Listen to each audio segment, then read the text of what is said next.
Hello friends, എല്ലാ കൂട്ടുകാർക്കും നമ്മുടെ ഇഷ്ടമാത്ര സീരിയൽ ഇന്നത്തെ നല്ലൊരു എപ്പിസോഡിലേക്ക് തന്നെ സ്വാഗതം കേട്ടോ. ചാനൽ ആദ്യമായിട്ട് കാണുന്നുണ്ടെങ്കിൽ ഒന്ന് സബ്സ്ക്രൈബ് ചെയ്ത് ലൈക്ക് ചെയ്ത് സപ്പോർട്ട് ചെയ്യണേ. അങ്ങനെ മഹേഷ് അങ്ങനെ നല്ല ഉറക്കമാണ്. സമയം ഏകദേശം 2 മണിയായിട്ടുണ്ട്. മഹേഷ് പതുക്കെ തിരിഞ്ഞെടുക്കുമ്പോഴേക്കും അവിടെ ഇഷിതേനെ കാണുന്നില്ല. ഇഷിത എവിടെ പോയി? ഇഷിതേ ഇഷിതേ എന്ന് പറഞ്ഞ് വിളിക്കുമ്പോഴേക്കും ഇഷിത വിളി കേൾക്കുന്നില്ല. പെട്ടെന്ന് മഹേഷ് ബെഡിൽ നിന്ന് എഴുന്നേൽക്കുമ്പോഴേക്കും കാലൊന്ന് സ്കിപ്പ് ആവുന്നുണ്ട്. മഹേഷ് നേരത്തേക്ക് നോക്കുമ്പോൾ അവിടെ കുറച്ച് ചോരത്തുള്ളികൾ കിടക്കാട്ടോ. ഈശ്വര എന്ന് പറഞ്ഞിട്ട് വേഗം പോയി ബാത്റൂമിലേക്ക് പോയി നോക്കണം. കാരണം ചോരത്തുള്ളികൾ പതുക്കെ പതുക്കെ ഒഴുകി ബാത്റൂമിലേക്കാണ്. അവിടെ നോക്കുമ്പോൾ ഇഷിത അവിടെ ഇരിക്കാട്ടോ. മഹേഷ് എന്ന് പറഞ്ഞിട്ട് ഇരിക്കുകയാണ്. ഇഷിത ഇതെന്താണ് ഇത് എപ്പോ സംഭവിച്ചു? കുറച്ചു നേരം മഹേഷ് താൻ എന്തിനെ വിളിക്കാത്തത്? വാ എന്ന് പറഞ്ഞിട്ട് പൊക്കുവാണ്. അമ്മേ അമ്മേ അച്ഛ അച്ഛ എന്ന് പറഞ്ഞ് എഴുന്നേൽപ്പിക്കുന്നുണ്ട്. ഈശ്വര മഹേഷ് എന്റെ കുഞ്ഞ് എന്ന് പറയുമ്പോൾ കുഞ്ഞിനൊന്നും പറ്റില്ല, അമ്മേ അച്ഛ എന്ന് പറഞ്ഞിട്ട് വേഗം മഹേഷ് ഇഷിതനും പൊക്കിയെടുത്തുകൊണ്ട് നേരെ റൂമിൽ നിന്ന് പുറത്തേക്ക് ഇറങ്ങുമ്പോഴേക്കും സ്വപ്നവലി രാമനാഥനും ഇറങ്ങുന്നുണ്ട് കേട്ടോ. അപ്പൊ സ്വപ്നവലി ചോദിക്കണ്ട, അയ്യോ മോൾക്ക് എന്ത് പറ്റി? അറിയില്ല, ബാത്റൂമിൽ ഇരിക്കുകയായിരുന്നു. എന്റെ ദൈവമേ, ബ്ലഡ് ഒക്കെ ഉണ്ടല്ലോ എന്ന് പറയുമ്പോഴേക്കും എടാ നോക്കി നിൽക്കാതെ ഹോസ്പിറ്റലിൽ കൊണ്ടോ, അച്ഛൻ കാറിന്റെ കീ എടുക്ക്, ഞാൻ ഇയാളെ വേഗം എത്രയും പെട്ടെന്ന് നിലത്തേക്ക് കൊണ്ടുവരാമെന്ന് പറയാണ്. ശരി മോനെ എന്ന് പറയണ്ട, എന്റെ ആണ്ടവാ എന്റെ കുഞ്ഞിന് ഒരു ആപത്തും വരുത്തല്ലേ എന്ന് പറഞ്ഞ് സ്വപ്നവലിയും പോകാൻ പോകുമ്പോഴേക്കും മഞ്ജു എഴുന്നേറ്റ് ചോദിക്കണ്ടേ, എന്താ അമ്മേ എന്താ ബഹളം? ഇഷിതക്ക് ചെറിയ ബ്ലീഡിങ് പോലെ എന്ന് പറഞ്ഞിട്ട് സ്വപ്നവലി അവിടെ നിന്ന് പോവാണ്. ശേഷം രാമനാഥൻ പറയണ്ടേടി വാതിലൊക്കെ അടച്ചു കിടന്നോ എന്ന് പറഞ്ഞിട്ട് രാമനാഥന് പുറത്തേക്ക് പോവാണ്. മഞ്ജുമ അവളുടെ ഗർഭം അലസിപ്പോയെന്നാ തോന്നുന്നത് എന്നൊക്കെ പറഞ്ഞ് സന്തോഷത്തോടെ വാതിലടച്ച് കിടക്കാൻ വേണ്ടി പോകുക കേട്ടോ. അങ്ങനെ ഇഷിതയെ മഹേഷ് ചേർന്നിട്ട് ഹോസ്പിറ്റലിലേക്ക് എത്തിക്കുന്നുണ്ട്. ഇഷിത അവിടെ അവിടെ കിടത്തുമായിട്ട് ബെഡിലേക്ക് കിടത്താണ്. ശേഷം എല്ലാവരും പുറത്തേക്ക് ഇറങ്ങി നിൽക്കുന്നുണ്ട്. ഇഷിതയെ കുറിച്ച് മഹേഷ് പറഞ്ഞു, ഇഷിതക്ക് ഇത് എന്ത് പറ്റിയെന്ന് അറിയില്ലല്ലോ, സാധാരണ ടെൻഷനൊക്കെ വന്നാല അയാൾക്ക് ഇങ്ങനെ സംഭവിക്കുന്നത്, അയാളെ നന്നായിട്ട് കെയർ ചെയ്തതാ, പിന്നെ എന്ത് സംഭവിച്ചു മോനെ? ഡോക്ടർ ഇതുവരെ വന്നില്ലല്ലോ. ദേവിക ഡോക്ടർ വിവരം അറിയിച്ചായിരുന്നു. ഞാൻ ഫ്ലാറ്റിൽ നിന്ന് ഇറങ്ങിയപ്പോ തന്നെ ഡോക്ടറെ വിളിച്ചു, ഡോക്ടർ ഓൺ ദി വേ ആണ്, ഇപ്പൊ തന്നെ എത്തും എന്ന് പറയാണ്. ആ സമയത്ത് സ്വപ്നം പറഞ്ഞു, ഇനി മറച്ചു വെക്കുന്നില്ല മോനെ, ഇന്ന് ആ മനസ്സിനെ വീട്ടിലേക്ക് വന്നിരുന്നു. മനസ്സിനെയോ? അവരെന്തിനാ വന്നത്? ഒന്നും പറയണ്ട, അവര് വന്നപ്പോ തന്നെ അവരെ അടിച്ചു ഓടിക്കാൻ വേണ്ടി പോയതാ ഞാന്. അവർ ഇഷിതനെ കാണാൻ ഞാൻ സമ്മതിച്ചില്ല. പക്ഷെ നിർഭാഗ്യവശാൽ ഇഷിത ആ സമയത്ത് പുറത്തേക്ക് ഇറങ്ങി അവരെ കണ്ടു. അവരാണെങ്കിൽ പിന്നെ എന്ത് പറഞ്ഞിട്ടുണ്ടാവുന്ന മോൻ ആലോചിക്കാലോ. എനിക്ക് ആലോചിക്കാമേ, ആ വൃത്തികെട്ട സ്ത്രീ എന്തൊക്കെ പറഞ്ഞിട്ടുണ്ടാവുന്ന എനിക്ക് ആലോചിക്കാം. ഇഷിത അവരെ പുറത്താക്കിയതാണ്. പിന്നെ പ്രിയാമണി അവിടെ വന്നിരുന്നു. ഞങ്ങൾ അവളെ നല്ല വർത്താനം പറഞ്ഞ് ആട്ടി പുറത്താക്കിയതാണ്, ചൂല് വെച്ച് അടിച്ചിട്ട്. പക്ഷെ അവൾ പറയേണ്ടതൊക്കെ പറഞ്ഞിട്ടുണ്ടായിരുന്നു മോനെ എന്ന് പ്രിയാമണിയും പറയുന്നുണ്ട്. മാഷ് പറയുന്നുണ്ട്, പക്ഷെ ഈ സ്ത്രീക്ക് ഇത് എന്താണ്? ആ സ്ത്രീ ഇനിയെങ്കിലും നന്നാകുമെന്നാ ഞാൻ വിചാരിച്ചത്, കിട്ടിയൊന്നും പോരെ അവർക്ക് എന്ന് മാഷ് പറയുമ്പോ രാമനാഥൻ പറയണ്ടേ, എന്റെ മാഷെ അവര് നന്നാവില്ല, അവര് നന്നാവണമെന്നുണ്ടെങ്കിൽ വേറെ ജന്മം ജനിക്കണം, അല്ലാതെ അവര് നന്നാവാനൊന്നും പോകുന്നില്ല എന്ന് നമ്മുടെ രാമനാഥൻ ഇങ്ങനെ പറയുന്നുണ്ട്. അപ്പോഴേക്കും അവിടേക്ക് നമ്മുടെ ഡോക്ടർ ദേവിക വരുവാണ്. മഹേഷിനോട് ചോദിക്കേണ്ടത്, ഇഷിതയ്ക്ക് എന്താ സംഭവിച്ചത്? പെട്ടെന്ന് ബ്ലീഡിങ് ആയതാ. ശരി മഹേഷ് ടെൻഷൻ ആവണ്ട, ഞാൻ നോക്കട്ടെ എന്ന് പറഞ്ഞിട്ട് വേഗം നേരെ ദേവിക അകത്തേക്ക് കയറി പോവാണ്. ഇഷിത പെട്ടെന്ന് ദേവികയെ കാണുമ്പോഴേക്കും മാഡം എന്ന് പറയുമ്പോ പേടിക്കണ്ട ഞാൻ വന്നല്ലോ എന്ന് പറഞ്ഞിട്ട് ശരിക്കും നന്നായിട്ട് ട്രീറ്റ്മെന്റ് ഒക്കെ ചെയ്യുന്നുണ്ടോ. ശേഷം ഇഷിതത്ത് പറയണ്ട, ഇനി പേടിക്കാനൊന്നുമില്ല, ബ്ലീഡിങ് കൺട്രോൾ ആയിട്ടുണ്ട്, ഇനി ബ്ലീഡിങ് ഒന്നും ഉണ്ടാവില്ല.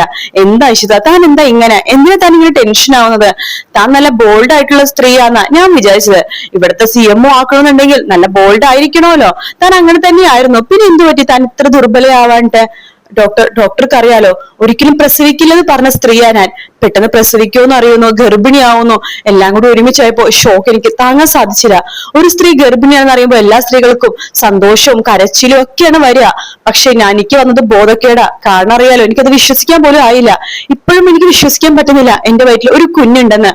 ഈ കുഞ്ഞിന്റെ മുഖം എനിക്ക് കാണാൻ പറ്റുമെന്നൊക്കെയുള്ള ടെൻഷനാ ഡോക്ടർ എനിക്ക്. ഇഷിത ഇതൊരു രോഗാവസ്ഥയല്ല, ഇതൊരു രോഗാവസ്ഥയല്ല, അത് ഇഷിത ആദ്യം മനസ്സിലാക്കുക. ഇത് നമ്മൾ ആഘോഷമാക്കേണ്ട ഒരു സംഭവമാണ്. നോക്ക് ഇഷിത ഇങ്ങനെ ടെൻഷൻ ആവുമ്പോഴാണ് പ്രശ്നങ്ങൾ കൂടുന്നത്. ടെൻഷൻ ആവണ്ട എടോ, തന്റെ കുഞ്ഞിന് ഒന്നും പറ്റില്ല. ഇഷിതേനേക്കാളും ആവശ്യമോ ഈ കുഞ്ഞ് ഒന്നും പറ്റാതെ നോക്കേണ്ടത് എന്റെ ആവശ്യമാ. ഇഷിതക്കറിയാലോ, എന്റെ മോളുടെ പ്രസവ സമയത്ത് പോലും ഞാനിങ്ങനെ ടെൻഷൻ ആയിട്ടില്ല. അവളുടെ പ്രസവം എടുത്തത് എന്റെ സീനിയർ ഡോക്ടറാണ്. പക്ഷെ അതിനേക്കാളും ടെൻഷൻ ഇപ്പൊ എനിക്ക് ഇഷിതയുടെ കാര്യത്തിലാണ്. നോക്ക് ഇഷിതയുടെ കുഞ്ഞിനെ 2 കൈയിൽ നീട്ടി എനിക്ക് തന്നെ എടുക്കണം ആ കുഞ്ഞിനെ. എന്നിട്ട് ആരോഗ്യമുള്ള ആ കുഞ്ഞിനെ മഹേഷിന്റെ കയ്യിലേക്ക് വെച്ചു കൊടുക്കുമ്പോഴേ ഞാൻ ചെയ്ത പാപങ്ങൾക്ക് എനിക്കൊരു മുക്തി കിട്ടുള്ളൂ എങ്ങനെ വിശ്വസിക്കുന്ന സ്ത്രീയാ ഞാൻ. അതുകൊണ്ട് ഇഷിത താൻ ടെൻഷൻ ആവില്ലേ, സപ്പോർട്ട് ചെയ്തിട്ട് നമ്മളെല്ലാവരും കൂടെയില്ലേ. ഡോക്ടർ ഇങ്ങനെ പറയുമ്പോൾ എനിക്ക് നല്ല ആശ്വാസമുണ്ട്. ആശ്വാസം മാത്രമല്ല ഇഷിത നല്ല മനസ്സിനെ കൺട്രോൾ ചെയ്യണം. എടോ കുഞ്ഞൊന്നും സംഭവിക്കില്ല, ഞാനല്ലേ പറയണത്. താൻ ടെൻഷൻ ആവാതെ സമാധാനമായിട്ടിരിക്കുക. ഡോക്ടർ ഒന്ന് പോയിട്ട് പുറത്തു പോയി പറയാവോ, എനിക്കും കുഞ്ഞിന് കുഴപ്പമില്ലെന്ന്? അതൊക്കെ ഞാൻ പറഞ്ഞോളാം, താൻ നന്നായിട്ടൊന്ന് റെസ്റ്റ് ചെയ്യ്, ഞാൻ വരാൻ കേട്ടോ. പിന്നെ എന്തുണ്ടെങ്കിലും എന്നെ വിളിക്കേ, ഞാൻ എപ്പോഴെങ്കിലും ഇഷിതയുടെ അടുത്തേക്ക് വരുമല്ലോ എന്നൊക്കെ നമ്മുടെ ഡോക്ടർ പറയുന്നുണ്ട്. ദേശാണെങ്കിൽ മനസ്സിന് രാത്രി തന്നെ വിളിക്കാട്ടോ. മനസ്സിന് നല്ല ഉറക്കമാണ്. ഷോ ഇതാരെ ഈ പാതിരാത്രിക്ക് വിളിക്കണത്?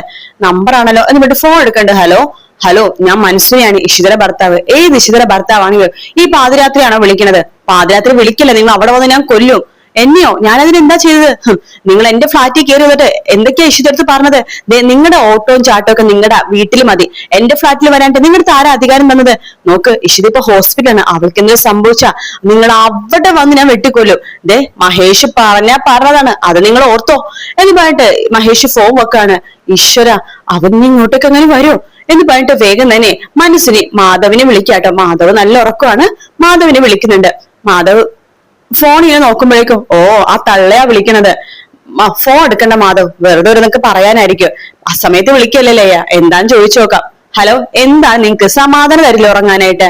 എടാ മോനെ, നീ പെട്ടെന്ന് ഇങ്ങോട്ട് വാടാ. അവിടെ എന്തിനാ വന്നിട്ട്? അവിടെ വരേണ്ട കാര്യമൊന്നുമില്ല. എടാ ഞാൻ ചിലപ്പോ ശവം ആവാടാ. അത് നിങ്ങൾ ഇന്നേ ശവമാണ്, പിന്നെ നാളെ ശവമായ എന്താ കാര്യം? എടാ ഞാൻ പറഞ്ഞ നീ ഒന്ന് കേക്ക്. ആ മഹേഷ് എന്നെ കൊല്ലാൻ വേണ്ടി വരുവാടാ. ഏത് മഹേഷ്? ഇഷിതയുടെ ഭർത്താവ്. അത് നിങ്ങൾ എന്ത് തെറ്റാ ചെയ്തത്? എടാ ഞാനൊരു തെറ്റും ചെയ്തിട്ടില്ല. ആ കാര്യം മനസ്സിലായി, നിങ്ങൾ ഇഷിതനെ കാണാൻ വേണ്ടി പോയിട്ടുണ്ടാവും അല്ലെ? ഇഷിതക്ക് എന്തെങ്കിലും സംഭവിച്ചോ? ഇഷിത ഹോസ്പിറ്റലാന്ന് പറഞ്ഞിട്ട് അവനെ ഞാനെന്തോ തെറ്റ് ചെയ്ത പോലെയാ അവൻ പെരുമാറണത്. അവൻ വന്ന് എന്നെ ഇല്ലാതാക്കുമെന്നൊക്കെ പറയാടാ, എനിക്ക് പേടിയാവുന്നു, നീ ഒന്നും കൂടെ വാടാ. നിങ്ങളെ ഒറ്റക്ക് അനുഭവിച്ചോ എന്ന് പറഞ്ഞിട്ട് മാധവ് ഫോൺ വെക്കാണ്. അല്ലെ ചോദിക്കുന്നത്, എന്ത് പറ്റി ഇഷിതക്ക്? അറിയില്ല, ഹോസ്പിറ്റലാന്നാ പറയണത്. മഹേഷ് അങ്ങനെയൊക്കെ വിളിച്ച് അമ്മയെടുത്ത് മനസ്സിലെടുത്ത് പറയണമെന്നുണ്ടെങ്കിൽ ഇഷിതയ്ക്ക് എന്തോ സംഭവിച്ചിട്ടുണ്ട്. ഇനി കുഞ്ഞിന് എന്തെങ്കിലും അറിയില്ലല്ലോ. യഹോ, എല്ലാം കൂടി തലക്ക് പ്രാന്ത് പിടിക്കാണ്. ഒന്നും സംഭവിക്കാതിരിക്കട്ടെ. അല്ല മാധവ്, ഒന്ന് മഹേഷിനെ വിളിച്ചൊന്ന് ചോദിക്കാവോ ഇഷിതയ്ക്ക് എങ്ങനെയുണ്ടെന്ന്? ഞാൻ വിളിക്കണത് ശരിയല്ല ലയ, വേണ്ട, എനിക്കത് വിളിക്കാൻ അർഹതയൊന്നും ഇല്ല. പ്രത്യേകിച്ച് ആ സ്ത്രീയുടെ വയറ്റിൽ പിറന്നു പോയില്ലേ. എന്തായാലും നാളെ രാവിലെ ആവട്ടെ, നമുക്ക് പറ്റുമെങ്കിൽ ഹോസ്പിറ്റലിൽ പോവാം. ശരി എന്ന് പറഞ്ഞിട്ട് ലയയും കിടക്കുന്നുണ്ട്, മാധവും കിടക്കാട്ടോ. അതിനുശേഷം ഡോക്ടർ പുറത്തേക്ക് വന്നിട്ട് മഹേഷിനോട് പറയണ്ട്, അപകടമിലേക്ക് തരണം ചെയ്തു, ഇനി കുഴപ്പമൊന്നുമില്ല, പിന്നെ ടെൻഷൻ ആവാതെ നോക്കണം. ഡോക്ടർ ഞങ്ങളൊരു ടെൻഷനും കൊടുക്കുന്നില്ല. ഡോക്ടറിന്റെ ഒരു കൂട്ടാളി ഉണ്ടായിരുന്നല്ലോ എന്ന് പറഞ്ഞിട്ട് മാഷ് വേണ്ട ആ മനസ്സിനെ അവര് വീട്ടിൽ കയറി വന്നു. മനസ്സിനെയോ? അതെ, ഇഷിതടുത്ത് എന്തൊക്കെയോ പറഞ്ഞു. ഹോ, ആ സ്ത്രീയുടെ ഒരു കാര്യം എന്നൊക്കെ പറയാണ്. ആ സമയത്ത് മഹേഷ് വേണ്ട, ഞാൻ നോക്കിക്കോളാം ഡോക്ടർ, ഇഷിതനെ കാണാൻ പറ്റുമോ? അതിനെന്താ, മഹേഷ് മാത്രം കണ്ടാ മതി കേട്ടോ, പിന്നെ ബാക്കി ആരും ഇപ്പൊ കാണണ്ട, നാളെ റൂമിലേക്ക് മാറ്റും, അപ്പൊ കണ്ടാ മതി. പിന്നെ 5 ദിവസം എന്തായാലും ഇവിടെ അഡ്മിറ്റ് ആണ്. പെട്ടെന്ന് ഇഷിതനെ പറഞ്ഞയക്കാൻ സാധിക്കില്ല, കുറച്ച് ട്രിപ്പും മരുന്നും മെഡിസിൻസും കാര്യങ്ങളൊക്കെ കൊടുക്കാനുണ്ട്. ഡോക്ടർ വേറെ പ്രശ്നമൊന്നുമില്ലല്ലോ, കുഞ്ഞിനും അമ്മക്കും ഒരു പ്രശ്നവും ഇല്ല, ഇനി സൂക്ഷിച്ചാൽ മാത്രം മതി. ഇഷിതടുത്ത് ഞാനത് പറഞ്ഞിട്ടുണ്ട്, നിങ്ങൾ എല്ലാവരും ഇഷിതക്ക് ധൈര്യം കൊടുക്കുക, അത്രമാത്രം ചെയ്താൽ മതി. പിന്നെ 5 ദിവസം റൂം പറ്റുമെങ്കിൽ നിങ്ങൾ റൂം എടുത്ത് ഇവിടെ നിൽക്ക്, അല്ലെങ്കിൽ ഒരാൾ മാത്രമേ നിന്നാൽ മതി, ബാക്കിയുള്ളവർക്ക് വേണമെങ്കിൽ വീട്ടിൽ പോകാം എന്ന് പറഞ്ഞിട്ട് ഡോക്ടർ അവിടുന്ന് പോവാണ്.